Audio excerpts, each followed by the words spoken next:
Oi, eu sou a catequista, meu nome é Vivian e se você tá aqui, provavelmente você é catequista também. Eu tenho uma página bastante conhecida já no Instagram, falo com catequistas do Brasil inteiro e eu fui convidada para dar uma palestra no Catequistas Brasil sobre planejamento anual da catequese na prática, porque o que acontece em muitos lugares é que o catequista cai de paraquedas no de repente e recebe uma turma e como que monta esse planejamento, como é que monta esse itinerário, né, para a gente conseguir desenvolver e preparar as nossas crianças até o sacramento. Então eu tô aqui para te ajudar a estruturar tudo isso. Bom, já sabe como é que funciona esse negócio no YouTube, né? Tem que curtir, tem que dar like, tem que seguir essas coisas todas, então me ajuda aí porque é meu primeiro vídeo, tá? Olha só, a primeira coisa que você precisa saber é que o planejamento é fundamental, porque ele organiza a nossa missão evangelizadora e ele consegue conciliar o tempo litúrgico com a nossa missão pastoral. Então é fundamental que a gente consiga estabelecer um planejamento para a gente trabalhar com as nossas crianças. E o que você precisa ter em mente? O que é mais importante de tudo na catequese? Se a gente tivesse uma coisa só para ensinar, o que a gente precisa ensinar às crianças é amarem a Santa Missa, porque é na Santa Missa que tudo acontece.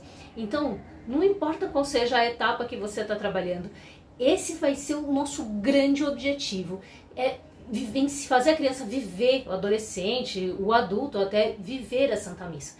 E para que isso aconteça, para que ele consiga trazer também a catequese para dentro da vida dele, a gente precisa conseguir andar junto com o tempo litúrgico. Então esse é o principal foco do planejamento da catequese. Então você olha para o calendário litúrgico e você monta os encontros em função do calendário litúrgico para que ele veja um determinado tema lá dentro do encontro, depois ele vai ver esse tema acontecendo ali na igreja e vai ficar muito mais fácil, então, não só a assimilação, mas como ele sentir esse momento litúrgico, sentir a nossa igreja e conseguir levar ela para a sua vida. Bom, vamos organizar tudo isso então? Deixa eu te contar como é que faço. A primeira coisa, na prática, pra gente resolver, é abrir uma planilha de Excel. Você gosta de Excel? Não? Vou te falar, hein? Pra fazer planejamento tem que mexer um pouquinho com ele, só um pouquinho. Abre lá uma planilha de Excel, coloca todos os dias do ano e os dias da semana do lado para você saber que dia que vai cair o quê. E o nosso primeiro passo é marcar as principais datas do calendário litúrgico. Então o que você vai marcar exatamente? Você vai marcar quando é a Páscoa, quando é a Semana Santa inteira, você vai marcar Pentecostes, Corpus Christi, enfim, todas as datas que são muito relevantes. Ah, tem um, sei lá, Santo Ambrósio, se ele não for o padroeiro da sua paróquia, então não precisa colocar a data de festa do Santo Ambrósio no seu planejamento. Mas a festa do seu padroeiro sim, porque a gente precisa envolver os nossos catequizandos dentro do contexto da nossa igreja, da nossa comunidade. A gente precisa ensinar os nossos catequizandos a viverem numa comunidade eclesial. E comemorar a data do padroeiro é extremamente importante também. Então, tudo isso vai fazer parte. Você marca lá no calendário litúrgico. Marcou o calendário litúrgico? O próximo passo é marcar o calendário civil. Por que você vai marcar o calendário civil? Porque se tiver um feriado prolongado, não vai dar para dar encontro nesse dia. Se tiver férias escolares, não dá para dar encontro nesse dia, nesse período também. Por quê? Porque as crianças faltam muito, então não adianta marcar encontro em período de férias escolares ou desses feriados que os pais vão viajar e aí vem metade das crianças, a outra metade não vem, metade dos catequizandos e a outra metade não vem e aí vai complicar tudo, né? Então marca o calendário civil para você saber quando você pode e quando você não pode dar encontro. Depois disso, você precisa marcar também o calendário paroquial. Por que você precisa marcar o calendário paroquial? Vamos supor, de repente na sua paróquia tem ECC. O ECC, não sei como é que funciona aí, mas na maior parte das igrejas que eu conheço, quando tem ECC, você não pode, ninguém mais usa a igreja naquele dia, porque o ECC toma conta da igreja inteira. Ou retiro, às vezes retiros dentro da própria paróquia ocupam todas as salas de catequese e aí também não vai dar para você dar encontro. Então você precisa marcar essas datas que são muito importantes da sua paróquia em que você não vai poder dar encontro. Outra coisa também importante, alguma data muito importante do calendário diocesano. Então, por exemplo, você tem uma romaria diocesana que todo mundo é convidado aí e deveria ir, então você tem que marcar lá também, não vai dar para dar encontro nesse dia. Então tem algum outro evento diocesano que é fundamental que todos vocês estejam lá, os catequistas estejam lá até, então você precisa marcar isso, porque esses são os dias que você não pode dar encontro. Então olha só, a gente já marcou a primeira parte, que é o calendário litúrgico, a gente marcou as datas que a gente não pode dar encontro, e aí agora a gente chega nos grandes projetos da catequese. O que eu chamo de grandes projetos? São os projetos que envolvem os seus catequizandos, todos os catequistas, porque normalmente tem mais de uma etapa, então envolve todos os catequizandos de todas as etapas, envolve todos os catequistas, envolve as famílias, envolve a comunidade. Esses projetos, e eu gosto de chamar de grandes projetos, eles são muito, muito, muito importantes. Então, se eles ainda não acontecem na sua paróquia, é legal você colocar. Vou te dar alguns exemplos desses grandes projetos. Coroação de Nossa Senhora, por exemplo, é um grande projeto que a gente envolve todo mundo. Na minha paróquia eu faço a festa de Todos os Santos, que é chamado de Halloween, então é super importante envolver todo mundo também. E, enfim, eu faço algumas outras atividades, mas essas são as duas maiores, assim, que mexem com todo mundo e eu preciso colocar lá. Por que esses grandes projetos são importantes e é importante envolver todo mundo? Sabe aquela festa de escola? Quando tem festa de escola, as crianças não curtem participar? Eles se sentem, né, importantes porque eles vão apresentar aquilo para alguém. Esses grandes projetos têm esse mesmo objetivo, para a criança, para ela se sentir parte de um lugar, para ela se sentir engajada com aquilo e para ela ver quantas outras crianças de catequese estão na mesma caminhada que ela, porque às vezes a sua turma só acontece num determinado dia, num determinado horário. Essa criança nem sabe que tem outras turmas sendo catequese também. Então é legal que eles se vejam enquanto catequese dentro da paróquia. Então para as crianças é importante por isso. Para as famílias, as famílias ficam, né, se sentem prestigiadas de saber que o filho vai estar fazendo uma apresentação na igreja. É quando eles trazem a madrinha, traz a avó, traz todo mundo. Então é um jeito de você trazer todo mundo para a igreja também, para celebrar esse momento dessa apresentação como se fosse uma festa de escola, sabe? Que a família vem ver. Então ele tem também esse olhar assim.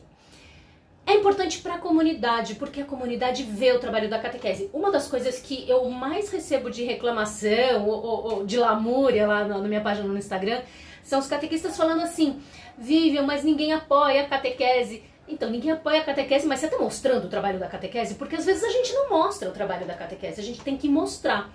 Então, como que a gente mostra o trabalho da catequese nessas oportunidades? A hora que a comunidade vê o tamanho da sua catequese, quantos catequistas estão envolvidos e vê eles, mesmo que seja cantar uma musiquinha, eu faço homenagem do Dia do Padre, que eu também esqueci de contar. Trago toda a catequese para fazer uma homenagem para o padre. A hora que a comunidade vê aquilo, olha, sempre que acaba, os pais de outras crianças que não estão fazendo catequese vêm perguntar: quando é que começa a catequese? Como é que eu inscrevo meu filho? Então a comunidade fica feliz em ver, em participar e começa a desejar que seu filho esteja ali. Então assim você começa também a preparar e já chamar as crianças para a catequese do próximo ano. Outra coisa bem legal é que quando a comunidade vê o trabalho, ela engaja. Então na hora que a catequese precisar de uma ajuda para qualquer coisa, vender uma rifa ou fazer qualquer coisa, a comunidade vai ajudar porque ela vê o trabalho da catequese. Isso é super importante. Bom, por fim, é importante para o padre. Por quê?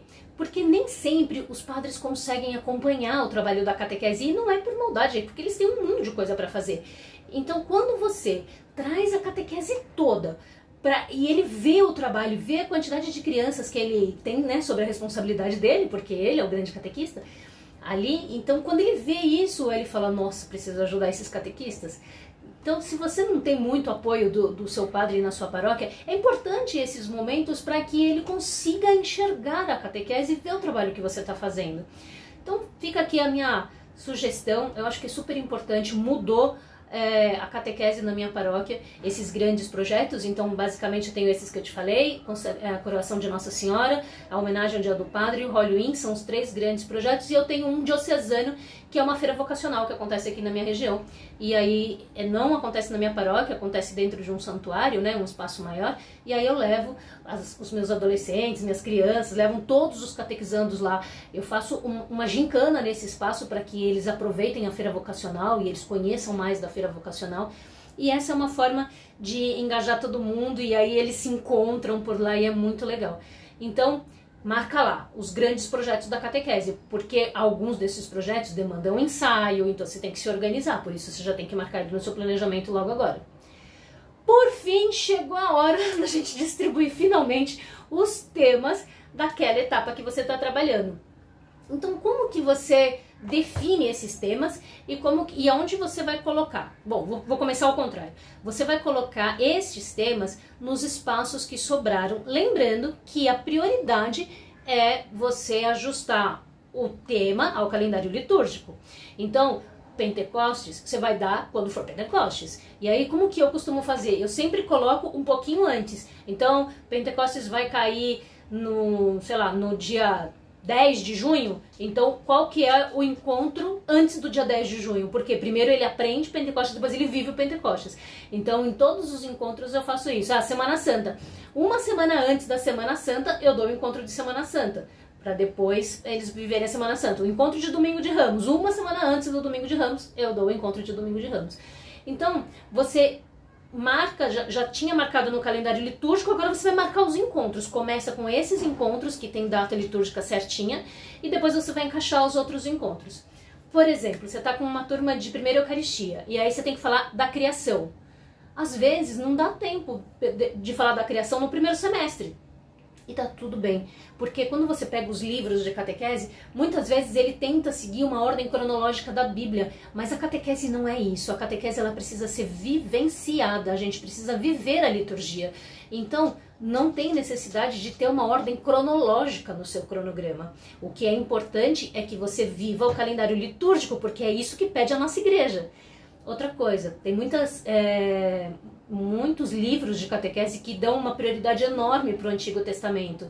A nossa catequese, ela é cristocêntrica, e não sou eu que estou falando isso, é a igreja que fala. Existe um documento chamado IVC, é um documento escrito na década de 60, que foi instituído para recuperar, restaurar a fé de uma maneira que ela seja de verdade transmitida para o catequizando.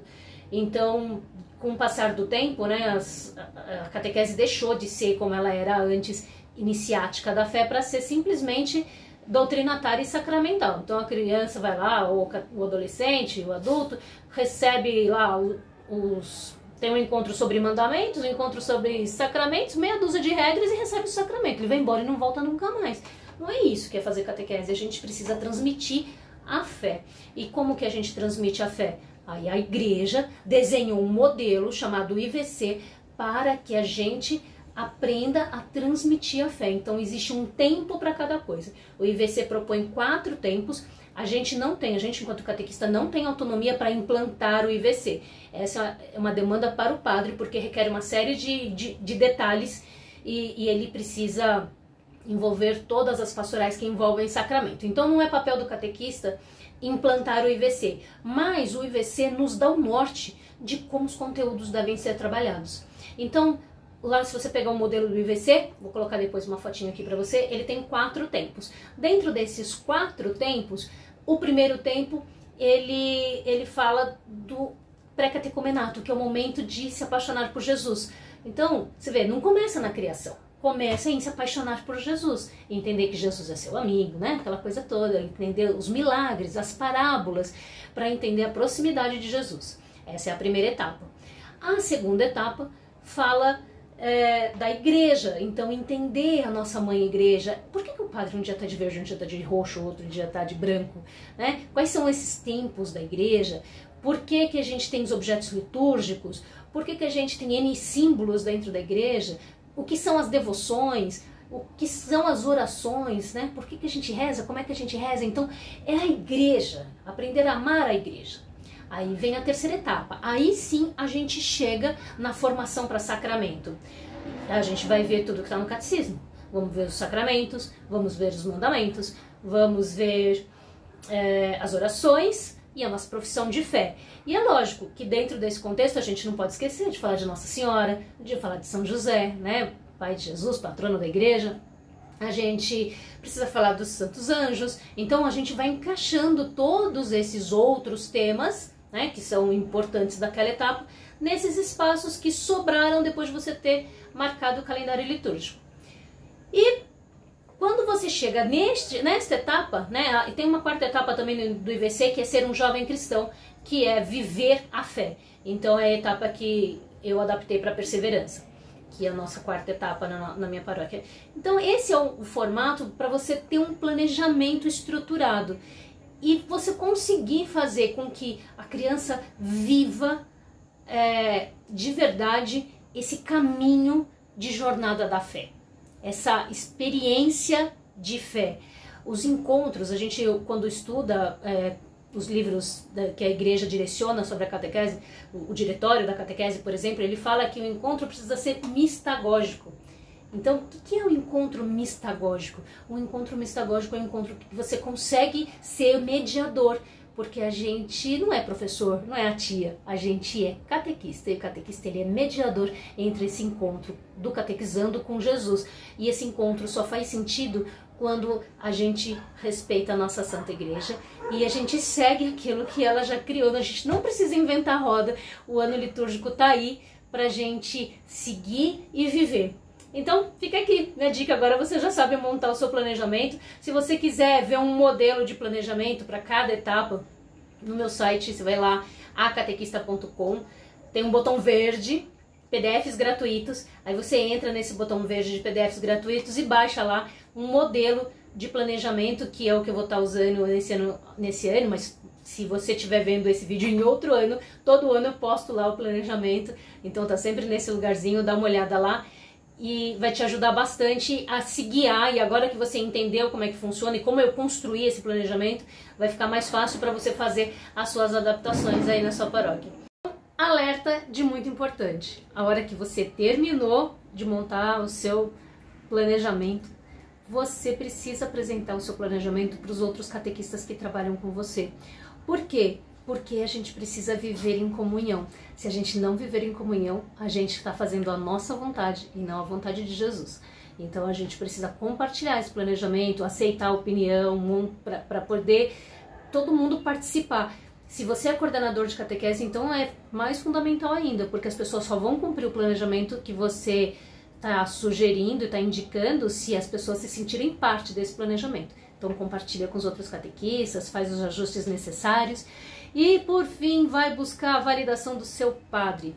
Por quê? De novo, né? Muita gente fala que os padres não apoiam a catequese, mas eles têm um mundo de coisa para fazer. Você mostrar o planejamento, falar, ó, padre, o que eu vou trabalhar é isso aqui, ó, tá tudo bem? Quer mudar alguma coisa? É super importante que ele avalie, que ele saiba o que está acontecendo na catequese, e ele não vai ter tempo de te perguntar, é você que tem que ir lá mostrar. Então mostra para ele, pede a validação dele, e aí sim, você está pronto para seguir um ano tranquilo e fazendo com que os seus catequizandos vivam a nossa fé de uma maneira linda, mistagógica. Bom, não esquece de curtir, de indicar para todo mundo, compartilha.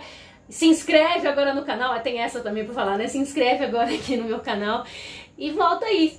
Já vou gravar um outro vídeo que eu já vou deixar aqui para vocês de recomendação, que é como fazer a perseverança dar certo aí na sua paróquia também, tá bom?